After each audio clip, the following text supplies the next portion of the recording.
नाजरीन, हकीम शाहिद इकबाल अपने चैनल देसी दवाखाना हकीम शाहिद में आपकी खिदमत में हाजिर है। नाजरीन, आज मैं आपके लिए एक ऐसा नुस्खा जो कि फेफड़ों की सफाई करता है, फेफड़ों को दोबारा जवान बनाता है, तंदुरुस्त बनाता है।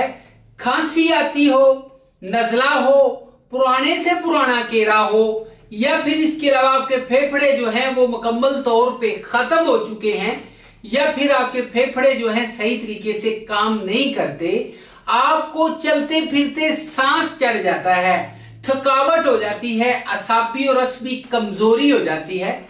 इन तमाम मसाइल का एक ऐसा हल लेके आया हूं जिससे आपके तमाम तर फेफड़ों के मसाइल जो हैं मुस्तकिल तौर पे ठीक हो जाएंगे। नाजरीन, एक ऐसा नुस्खा है जो कि असाबी, असबी और इसके अलावा जिस्मानी कमजोरी को हमेशा के लिए खत्म कर देता है। तो नाजरीन, नुस्खे की तरफ चलते हैं। नुस्खा क्या है? सबसे पहले जी मैं आपको बता दूं कि पुरानी खांसी हो या नई खांसी हो, या खांसी से परेशान है, या फिर इसके अलावा आपको गले का मसला है, या आपके फेफड़े सही तरीके से काम नहीं कर रहे, इन तमाम मसाइल में अक्सीर का दर्जा रखता है। सबसे पहले जी आपने लेना है बरके बांसा, ठीक है जी। उसके बाद आपने लेना है सना मक्की, ठीक है जी। अच्छा, उसके बाद ये आपने लेना है काली हरीड़। ये तीनों चीजें 100-100 ग्राम लेनी है।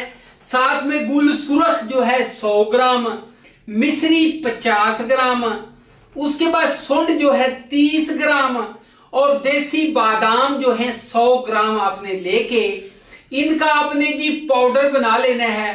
पाउडर बना के आधी चम्मच सुबह, आधी दोपहर, आधी शाम दूध के साथ या सादा पानी के साथ इसको खाएं।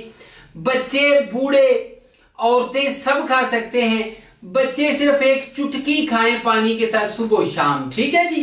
बहुत अच्छा नुस्खा तैयार होगा। अजमुदा भी है, मुजरब भी है, इस्तेमाल करेंगे, दुआएं देंगे। 0301 760 80 32 के ऊपर राब्ता भी कर सकते हैं। इस नुस्खे को आपने 1 महीना इस्तेमाल करना है।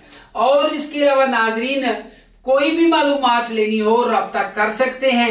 चैनल को लाइक, सब्सक्राइब और शेयर करना मत भूलिएगा। अगली वीडियो में मिलेंगे, तब तक इजाजत दीजिए। Good bye.